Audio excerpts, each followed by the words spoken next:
it's a lot easier to act presidential than to do what I do. Anybody can act presidential.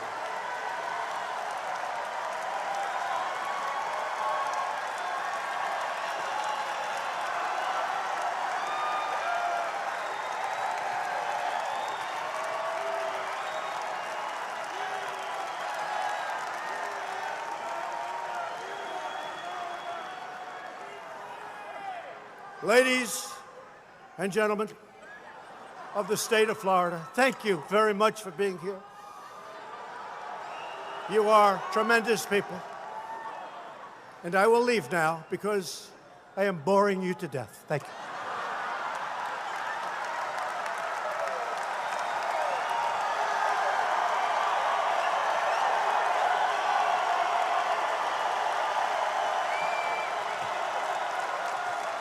No, but I said, I used to tell them all the time, the fake news, I'd say, I can be more presidential than any president in history, except for possibly Abe Lincoln with a big hat. I don't know if I can. Abe looked pretty presidential, right? What do you think? He's tough. He's tough. I admit it, Abe Lincoln is tough. But we love Abe Lincoln. We believe that only American citizens should vote in American elections.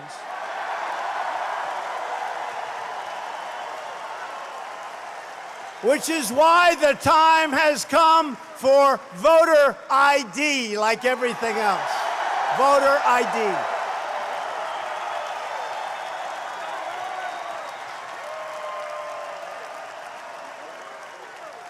You know, if you go out and you want to buy groceries, you need a picture on a card. You need ID. You go out and you want to buy anything, you need ID and you need your picture.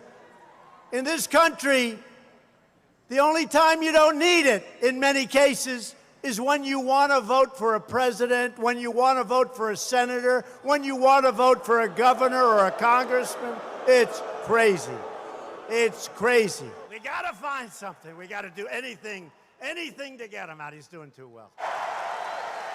Now, a lot of people don't know it, but we've already started the wall. We got $1.6 billion, and we've started large portions of the wall, but we're going to need, even the way we negotiate, we're going to need more, and we're going to get more, and we may have to do some pretty drastic things, but we're going to get it. Because the Democrats are not voting for what we want to do, and they're not voting and allowing our values to take place in our country. Thank you, Florida. Thank you. When Elias Brotberger goes to work, he doesn't need ID, and he doesn't need money. In fact, much of what he needs to get through the day is hidden right there, just below the surface, in his hand. You like to touch it? Yeah. Yeah? Oh, weird. Yeah, it's like a grain of rice. Yeah, a grain of rice. Embedded in his hand is a microchip that serves as his keys, his ID, and his wallet. Yeah, it's all in chip, so I use it like to get around the building. Buy snacks. Yeah, exactly. Let's buy some snacks. Exactly. So I can't open it? No. Okay. So what I need to do is I need to first blip my chip, and it will log me in, and from there I get access to the fridge. Popular TV shows like Black Mirror have imagined chips as part of a dystopian future. Install ingrain procedure with local anesthetic and you're good to go. In Sweden, the microchips are already here. The microchip implants use the same technology that's in contactless credit cards, which have made cash pretty much obsolete in Sweden. No cash. At this tech fair, a chipping event for those on the cutting edge, merging their hands with this new technology. I thought it would be fun, right? The process is simple and swift. A pinch of the skin, and in a matter of seconds, the chip is inserted. The transformation is complete. As for the pain, I barely felt it. But even in this nation of early adopters, not everyone is racing to get chipped. Feel less human I will feel like a robot. I think, it's so much more data can go into this, when it's in your body. There's no central registry tracking how many people are chipped, but biohacker Hannes Wellblood estimates between 5 and 10,000. In the future, do you think everyone is going to be chipped? I think it'll be voluntary, but I am certainly convinced that millions of people will find it very, very valuable to have a smart device under their skin. Human microchipping may be our future, but in Sweden, it's already reality. Sarah Harmon, NBC News. Millions of people could have problems flying later this year because of an October 1st deadline for so-called RealID documents at airports. Only 27% of people currently have them, so the nation's airports are asking the Trump administration to delay the deadline. It's the must-have for 2020, a RealID compliant form of identification. The RealID Act was passed in the wake of 9/11 after several of the hijackers improperly obtained state IDs. A compliant RealID will be required starting October 1st to board a plane, enter a federal building, or a military base. But many states have been slow to implement the program. Oregon and Oklahoma won't start issuing them until the summer. The potential is catastrophic. Tori Barnes from the U.S. Travel Association says 57% of Americans really don't even know about the October 1st deadline. 80,000 people on the first day could be turned away, about 500,000 in the first week, and $300 million is what that could cost in economic loss. The RealID licenses require extra documentation, forcing some to make multiple trips to the DMV. You'll need a valid ID, a passport or birth certificate, proof of your social security number and date of birth, plus 2 items proving state residency. You have to have the gold star on your ID. TSA officers at airports nationwide are now warning flyers they won't be able to get on a flight come next October unless they update their IDs, and states are now urging people to do it now. Richard Holcomb runs the Virginia DMV. We're doing everything we can. We're a little concerned about 1.8 million Virginians coming into our offices between now and October 1. He's deployed what he calls his secret weapon, 4 converted buses rolling through Virginia up to 4 days a week. They're fully functioning mobile DMVs. Way easier and shorter lines.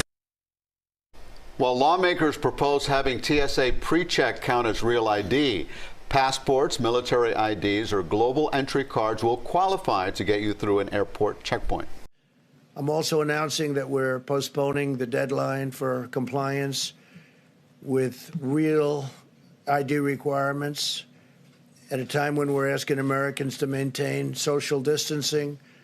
We do want to require people to go with their local DMV. We will be announcing the new deadline very soon. It's going to be announced in a very short moment. Overnight, we successfully brought home 103 American citizens after they had been stranded for 10 days in Brazil. Following a cruise, we want to thank the Brazilian government and their great president. Most of those returned were senior citizens. My administration, in cooperation with Governor Greg Abbott of Texas and the private sector, coordinated their safe return to the United States. So thank you to Governor Abbott. Terrific governor, terrific man. Earlier today, I signed an executive order invoking presidential authority under Section 4512 of the Defense Production Act to prohibit the hoarding of vital medical equipment and supplies, such as hand sanitizers, face masks, and personal protective equipment. We have a lot of face masks, a lot of equipment just coming in, and we have some people hoarding. And Attorney General Barr is going to be speaking about that in a second. We want to prevent price gouging, and critical health and medical resources are going to be protected in every form. Under this directive, the Secretary of Health and Human Services is authorized to designate essential health and medical supplies as scarce. So he'll designate certain supplies and medical elements as scarce, and that means it will be a crime to stockpile these items in excessive quantities, which is happening to a relatively small degree, we think, but nevertheless it's happening. We can't let it happen. And we can't let them resell them at excessive prices, which some people are doing. Very simply, we will not allow anyone to exploit the suffering of American citizens for their own profit. So we're going to be watching that. with our great Attorney General very closely. The Department of Justice will be aggressively prosecuting fraudulent schemes related to the pandemic.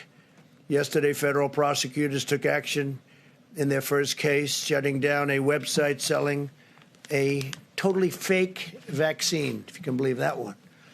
As president, I will always fight to protect Americans from being exploited.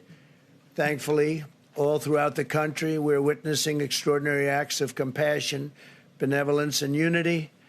Construction companies are donating masks by the hundreds of thousands. Manufacturing workers are transforming their assembly lines. Citizens are volunteering to deliver food and medicine to the elderly. We're truly seeing America at its best.